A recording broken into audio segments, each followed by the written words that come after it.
Hello and welcome to this episode of the MediaTech Podcast. We are here in Las Vegas with graduate Darryck Driver. How's it going? Sir. How are you, man? Good, man. Thank you for allowing us out to your house out here in not currently, but usually sunny Las Vegas. Right on. Appreciate you guys having me. Absolutely. So we are here again in Las Vegas. I don't know if I've mentioned that.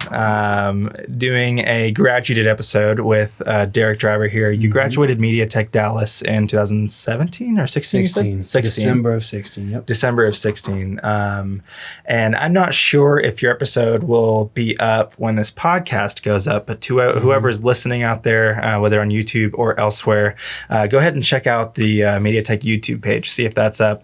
If not, make sure to hit that subscribe button. It will be up soon. That'll be a great episode. But I did want to talk to you a little bit more in depth than we did in your graduate episode about your background and your career.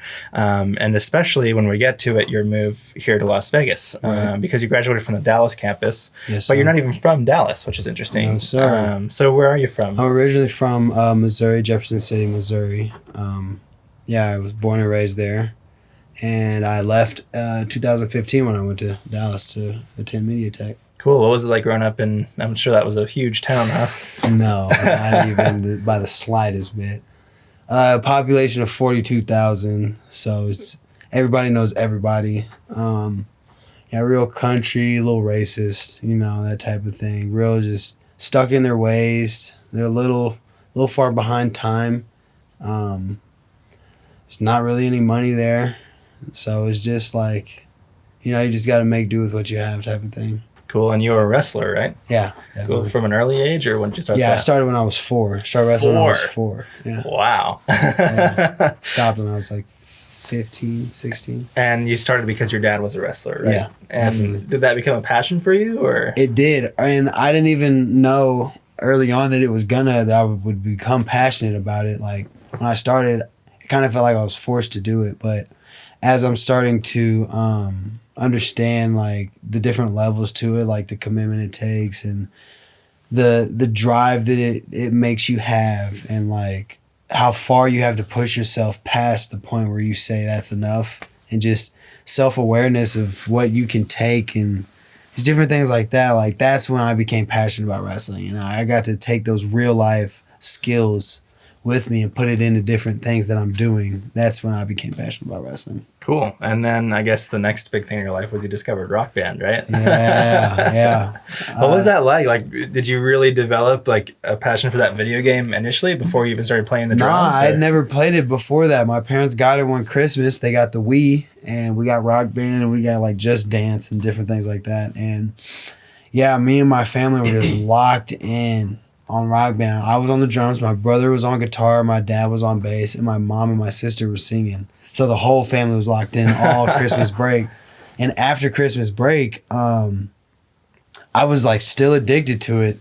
And I got to the point where I could play every song on Expert. So my coordination between my hands and my feet was like I was like, okay, I can do it on a real set now. So I just took those steps, got a real drum set, progressed to the church, and I just fell in love with music after that. And then you left wrestling at that point, right? I left wrestling my junior year, which was 2014. I stopped wrestling. No, I was still wrestling when I was playing the drums. Because I had started playing the drums when I was like in the 8th grade. So yeah, I was still wrestling, but I wasn't making music by that time. And when I first started making music, I was juggling all 3 of those. I was playing the drums, making music, and wrestling. But I dropped wrestling junior year. Then I was just playing the drums and making music, and then I dropped playing the drums. Then it just strictly went to music. Gotcha. And how did you first get into, not like outside of playing drums, but how did you first get into making music? Well, playing the drums actually like opened my eyes to like, okay, I hear how this goes together. How does it get to my phone? So I started doing my research and things like that, and it just made me curious. And once I figured out what I needed, I got it. Just started diving into it, and I had a buddy that would sit side by side with me and kind of point me through what I needed to do, and like press this, click this type of thing, and this does this, and kind of nurtured me through my beginning stages. And then after that, I just like went through the roof with just learning it and things like that. Nice. And making beats and stuff like that through high school, right? Yeah. That's cool. And that's where Fetish Beats came from, right? Yeah. That's where Fetish Beats originally came from. And then I stopped making beats, but I don't know, just Fetish didn't sound right. So I was going to keep the beats. And then it's weird because everybody was like, bro, how you going to be named Fetish Beats and don't make no beats? I was like, man, listen, don't worry about all that. Just know. So yeah, that was that funny thing. Well, cool. And it was funny because when I was shooting your interview just a few minutes ago, you were telling me that originally your career path was very different. Yeah. Because you were originally thinking about going to Nebraska, I think, for wrestling, and then your dad was trying to push you into becoming a dentist or whatever. How did you sort of sort through all that noise to pinpoint that you wanted to get to music? Well, I knew that deep down, if I go to a 4-year university, I'm going to get lost in the sauce, and I probably won't graduate, and I don't really know what I'm going for. I'm just going to be one of those kids that are just going to school just because that's the next step. So I'm kind of weighing my pros and cons, and I don't want to go to a 4-year university, but I know I'm not going to get a scholarship for wrestling, and I'm not trying to pay for the university. So, but I have this music that I could potentially, after my aunt showed me the school, I was like, okay, well, I could potentially go to school for my music and just go that route. And I started weighing everything, and music just sounded way more appealing, way more interesting, way more inviting. And I knew that it wasn't going to be the same thing every day like my other 2 options were. So yeah, it was just kind of that point where I wasn't fully sure if I should, but, I don't know what else to do, so why not? Like, screw it. And so you moved to Dallas at that point. Correct. Yeah, and started going to MediaTech. What were your first impressions of the school? Oh, man, it was a little intimidating at first, seeing all that gear and all that equipment and different things like that. And when I walked in the live sound room and that big green screen is up, I'm just like, bro, like, this is legit, man. It's a cool feeling, isn't it? Yeah, dude, it was legit, man. It was legit. I was like, bro, this is what you see on movie sets. Like, this is legit. And I can go to school here. Like, it didn't make it, like, it didn't add up. I was like, it doesn't seem real. But it was, and I definitely went and enjoyed it. It was amazing. Well, cool, man. I want to talk to you a little bit about, because there was a point where you were going to drop out, right? Mm-hmm. And like, how did that come to be? Like, because now knowing your story, you're in Vegas, and we'll get there in the podcast, but for those that are listening, he sets up crazy huge shows like for Blink-182 and Marilyn Manson and stuff. So knowing that, it's surprising to know that you went through that in school, that you kind of had that period of doubt, you weren't sure if you're going to finish. How did that happen?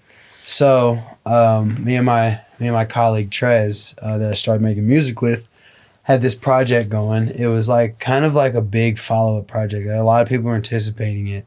So there was a lot of hype behind it when we were ready to drop it. So I just felt, okay, I'm in school right now. I've already gotten kind of what I need from this school, from this curriculum. So I was thinking, like, I don't really need you guys anymore. Like, I can kind of want to get all rich and famous from this, and it's going to get me in the door. And from this point, I'm going to be able to build on from that.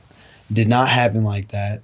So now I'm trying to think of, so now that I dropped it, what's next type of thing. So I have to go back and face my school. I gotta go back and talk to them and figure out what it is, because I haven't been to school for about a month at that point. And how close were you to graduating at that point? Not close. We were still doing the movie project. I was in 201. Oh, okay. So I was in the second semester of it. Out of 4 or 5, right? No, it was 3. There's 101, 201, 301, and then live sound. Gotcha. So yeah, I was in the second semester of it, and that's when the movie project had came up, and I was just like, man, I did not come here to make movies. So, I came here to... Sorry to pause, but for those that may not know, like, can you explain that project a little bit? Oh, so basically, you are the sound design engineer. They strip all of the audio, 100%. All you have is the visual. Off of a clip from like a famous movie. Exactly. So I had the Hulk. I forgot what year, what version of the Hulk it was, but I had the Hulk, and they stripped off all the audio, and I basically had to go in from a live sound lab, or from a sound design library that MediaTech provided me. Had to go in each individual sound and just place and drop and line up and EQ and critique each individual sound. Man, and that's a lot. Yeah, it was tedious, and I just did not want to do it. I was like, bro, I didn't sign up for this. Why are y'all trying to make me do all this? And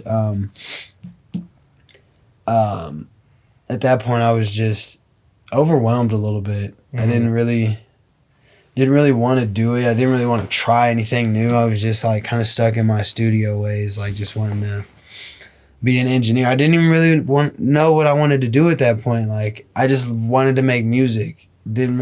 Like being a full-time engineer for Trez was cool, but like I had no idea. I was just kind of just going with the flow. That's got to be something that a lot of students go through. Yeah. Like doubting not just themselves, but also the reason that they're going to a school, right? And the crazy thing about MediaTech is some of those kids there are going there like expecting like, I don't know if they're expecting to get signed out of that or just like make their craziest album of ever. Like MediaTech, I'm going to go to MediaTech and I'm just going to become Dr. Dre or Quincy Jones. And well, I mean, to be fair, it's not difficult to feel that way. You know? That's like, very true because they sell the. Well, I mean, it's so, when I went there, again, I went for film and I graduated in 2013. But it's like, it's when you're shooting your movie or whatever, you're going to have those dreams of like a grandeur, you're going to, in my case, it's like, man, I'm going to be the next J.J. Abrams or Steven Spielberg or whatever. Right. So it's got to be very, you've got to temper your expectations to a point. You know? And that sounds exactly like what you were going through at that time. Very true. Very true. But I don't know. There was a lot of people in there that was just like so reliant on MediaTech providing, like spoon feeding them. And I was like, man, like MediaTech is definitely a good connection and a good place to like sprout what you already have. But I mean, maybe in some instances if you're a quick learner or whatever, but I feel like if you come in there empty handed, like you got to come in there with something. Like you got to come in there at least.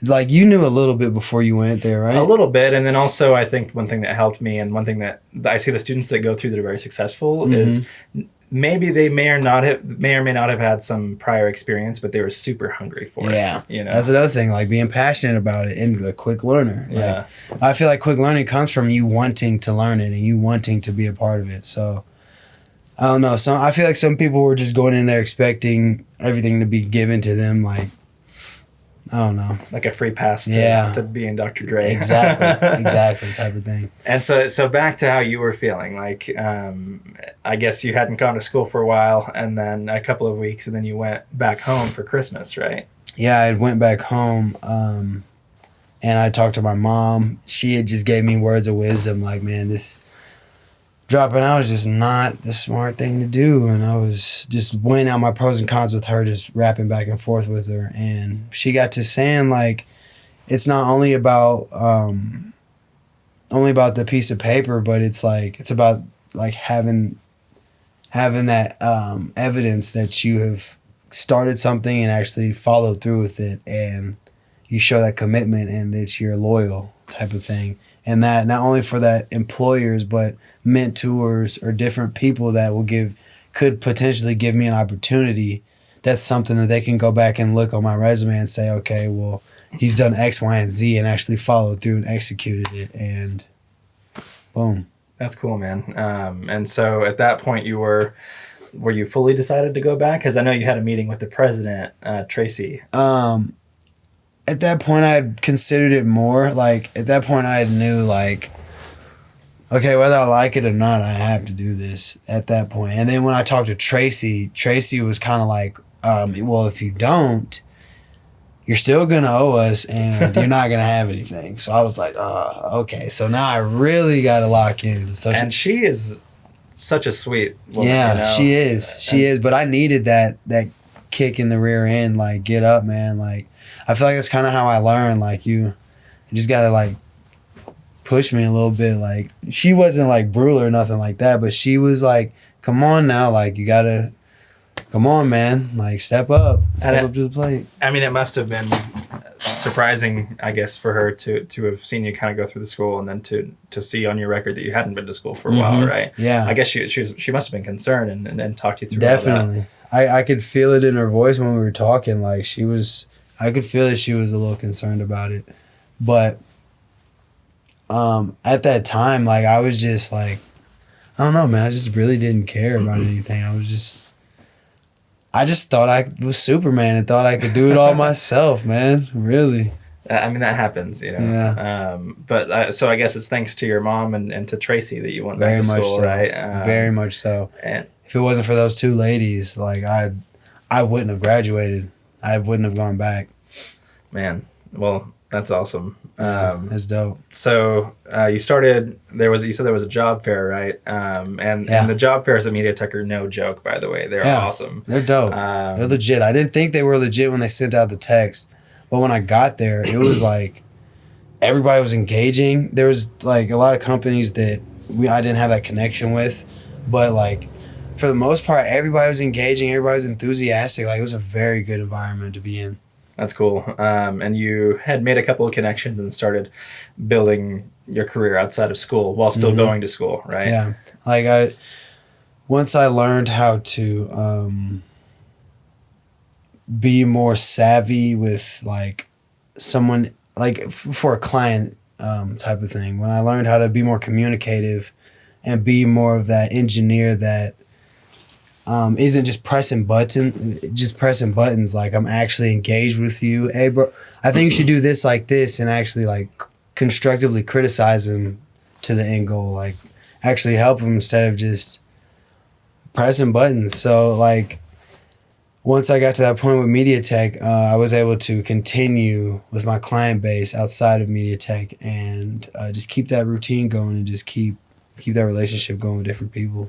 Nice. And you got your first AV work from there, right? From that job fair with Quest Audio.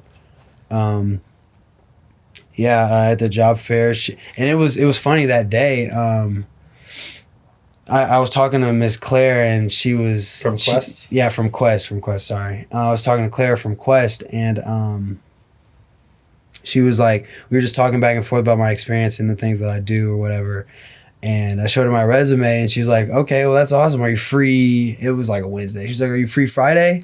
I was like, oh, yeah, sure. Like, she just really just threw me in there. Man. I was like, okay. That's awesome. Yeah. So I want to jump forward a little bit. So cut to, I don't know, several months later, and you had been working with a couple of companies in Dallas, one of which, it was an AV company that also had a branch in Las Vegas. Yes. And you were figuring, and I almost wanted to move here. After you graduated? A while, yeah. Okay. Because I'm actually from California, and Dallas, I was wrong about it, but at the time I thought that there was very little work for film or video. That's what I thought. That's why I moved. And so I almost moved back to California, and I actually considered moving out here just because I thought that there was a lot more work. And then long story short, I ended up getting a job out there and building a career in Dallas. So you decided to move out here, and after getting everything locked down, you got let go from that company, right? Yeah. Man, like, that would be so stressful to me. I think I would die. Yeah, it was really stressful, man. Like, but at the time, like, I was so focused on the end goal. Like, I just was not gonna let Freeman stop me from figuring out what I wanted to do out here. So, like, at that point, like, yeah, it was unfortunate, but I don't know. I just felt like they fired me because they knew that I wanted to come out here, and that they thought that I was relying on them and I wasn't gonna be able to do it without them. So, and I don't know. There's just politics in there. Some people didn't like me, blah, blah, blah, whatever. So, I don't know. It was a little intense, but I knew what I wanted. I knew what I was shooting for, and I just got to it and got it done.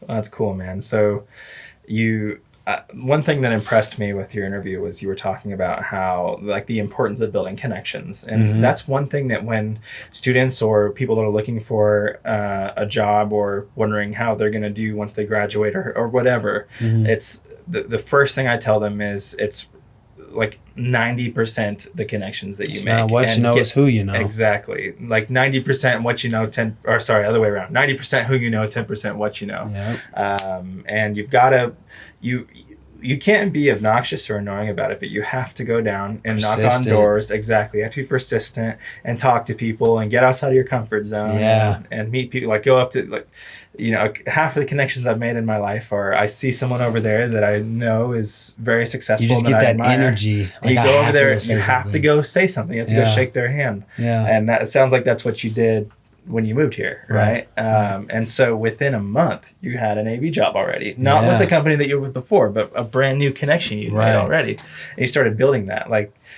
how important is that, is making connections, and how did you do it? Man, so that connection, I had came out here to visit like a month before I was planning to move. And I just literally did my footwork on Google and just researched different theaters and different spots that do production. And one of them was in the Palms at the Pearl Theater.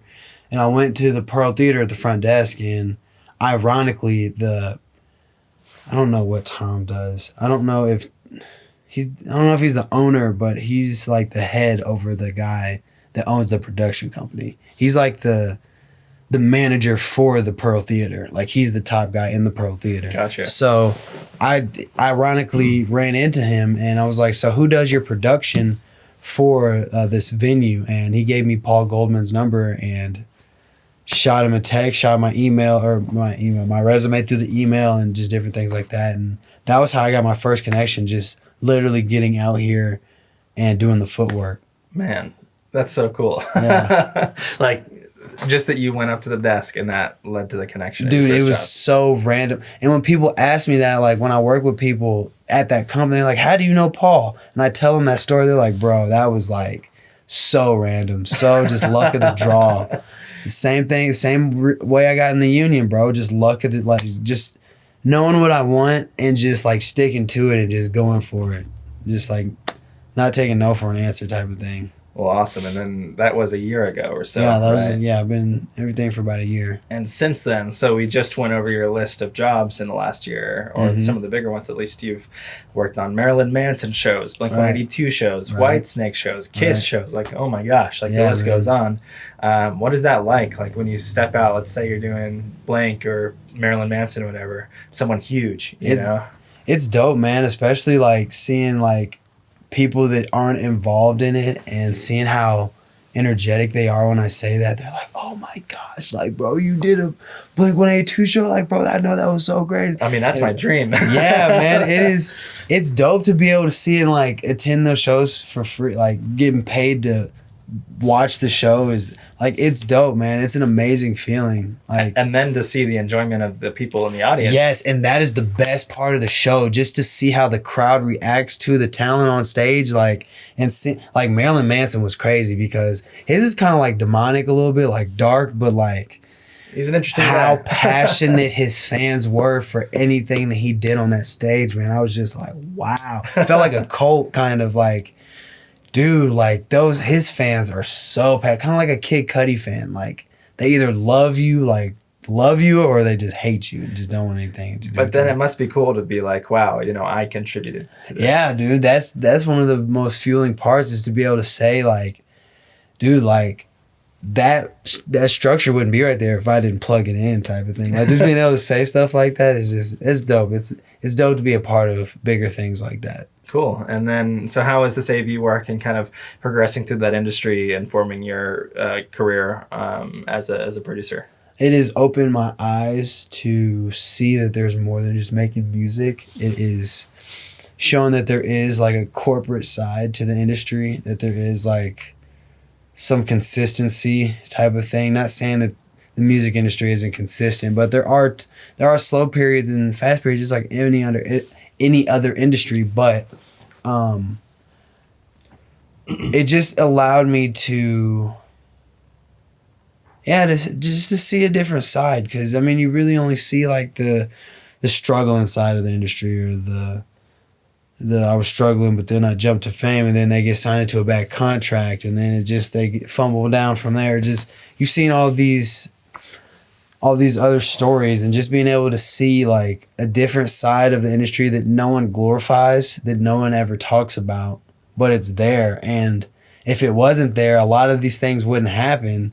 It's an eye-opening experience. Absolutely. So we got to wrap it up, but I did want to mention one thing that I've noticed in my career so far with the people that I look up to that are successful. Mm-hmm. They have two like really qualities at the forefront. Mm-hmm. They are creative with their job search, right? Like they don't shoot anything down, and they open their eyes to, like, for me, for instance, I wanted to direct movies, right? Mm-hmm. But knowing that, I might be a video editor and do car commercials or whatever for a little bit, like being creative, and for you, like finding an opportunity in AV and live sound and stuff, opened all these doors for you later in life. And then also, as we mentioned, the ability and the hard-hittingness to go and forge new connections with people, and following up and being persistent with those people.